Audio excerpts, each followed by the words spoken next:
안녕하세요, 버나드씨입니다. 오늘은 메캐니컬 모드기에 대해서 얘기를 좀 드리려고 합니다.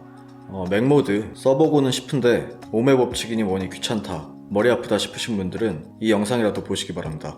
물론 오메 법칙까지 확실히 알아두시면 더 좋지만 그 수치적인 범위 안에서 제가 체감한 내용들로 말을 해드리겠습니다. 맥모드가 무엇인지부터 간단하게 짚고 넘어가겠습니다. 중학교 때 이런 그림들 보셨을 겁니다. 플러스 극, 마이너스 극, 스위치, 꼬마 전구입니다.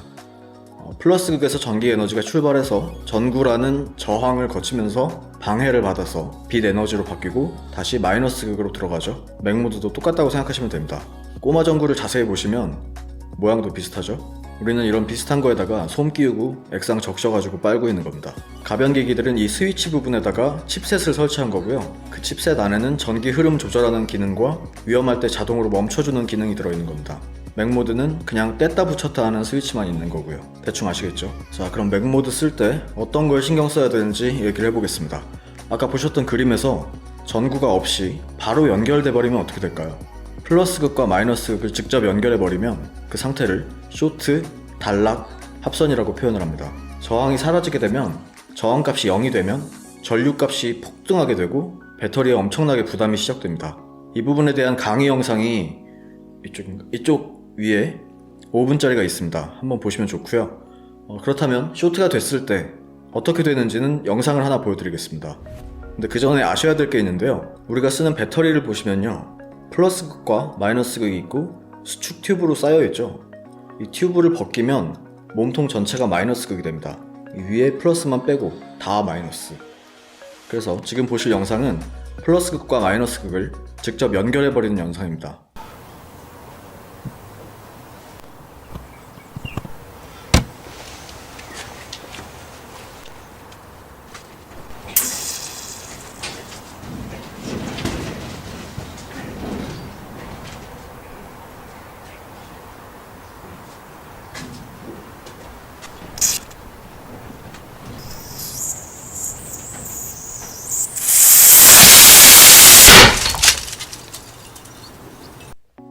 자, 이제 이 수축 튜브가 어떤 역할을 해주는지, 왜 중요한지 아시겠죠?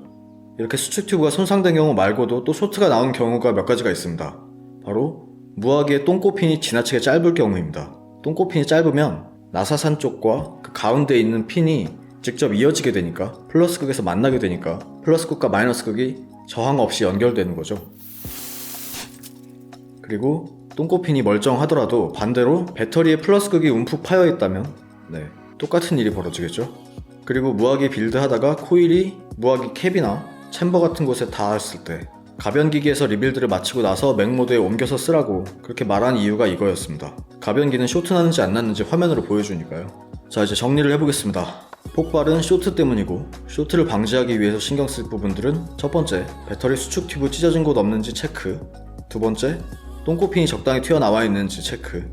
그리고 코일 교체형 무화기들처럼 똥꼬핀이 푹푹 들어가진 않는지, 절연체는 멀쩡한지 체크.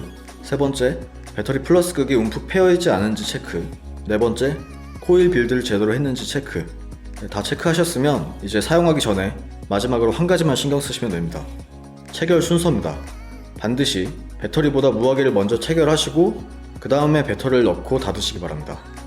안 쓸 때는 배터리부터 빼고 그 다음에 무화기를 빼고, 배터리가 들어있는 상태에서 무화기 나사산이 움직이다가 쇼트가 날 수도 있기 때문입니다. 우리가 지금까지 본 거는 저항이 없이 바로 직접 연결된 상황, 즉 저항값이 0이 된 상황에서 배터리가 순간적으로 엄청난 부담이 간 상황을 보신 겁니다. 근데요, 꼭 저항이 0이 아니더라도 저항이 0에 가까워지면 가까워질수록 배터리에는 조금씩 더 부담을 주게 됩니다. 쉽게 말하면 우리가 맥모드에서 0.5옴 코일 쓸 때보다 0.1옴 코일을 쓰면 0에 더 가깝죠. 그러니까 배터리에 그만큼 부담이 서서히 가고 있는 겁니다. 이거는 서서히 부담 주는 거기 때문에 아까 말한 것처럼 바로 빵 터지진 않고요. 배터리가 따뜻해집니다. 그럼 막연하게 낮은 저항으로 쓰지 말라 이런 말 말고, 실제로 어느 정도 저항값이 좋은가, 이거는 좀 배터리마다 달라요. 근데 자세히 얘기하면 방전율 이런 것도 있고요. 근데 그냥 입문자분들 입장에서 딱 숫자로 말씀드리겠습니다. 지금 말한 숫자들은 마지노선 같은 거고요. 이거보다 낮게 쓰는 건 입문자에게 추천하지가 않습니다. 18650 배터리 30Q, HG2 이런 것들 0.3옴 18650 소니 VTC5A나 20700 배터리 0.2옴, 21700 배터리나 일부 20700 배터리 0.15옴. 아닌데 더 낮아도 되는데 하실 분들 계실 텐데 이거는 입문자용 영상이라는 걸 감안해서 봐주셨으면 좋겠습니다. 좀 더 자세히 얘기하면 배터리의 지속 방전율이라는 게 있습니다. 이 배터리는 지속 방전율이 몇일까 궁금하실 때는 구글에다가 이렇게 검색을 해보시면 됩니다. 저 뒤에 무치라는 이름이 전문가예요. 배터리 전문가. 근데 이것도 좀 정확하지가 않은 게 배터리가 짝퉁도 나오고 또 정품이라도 생산 일자에 따라서 배터리 안에 들어있는 셀이 바뀌기도 합니다. 맥모드 쓰실 분들은 배터리 사기 전에 이런 정보도 좀 잘 찾아보셔야 됩니다.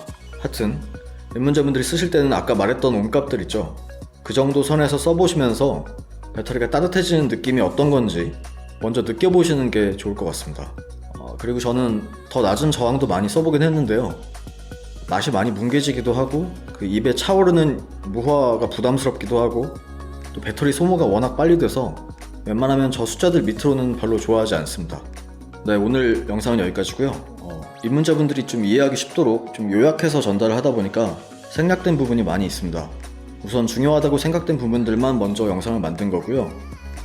자세한 내용은 영상 밑에 설명으로 조금 써놓고 또 앞으로도 제품 리뷰 말고도 좀 이런 영상들을 하나씩 해볼 생각입니다.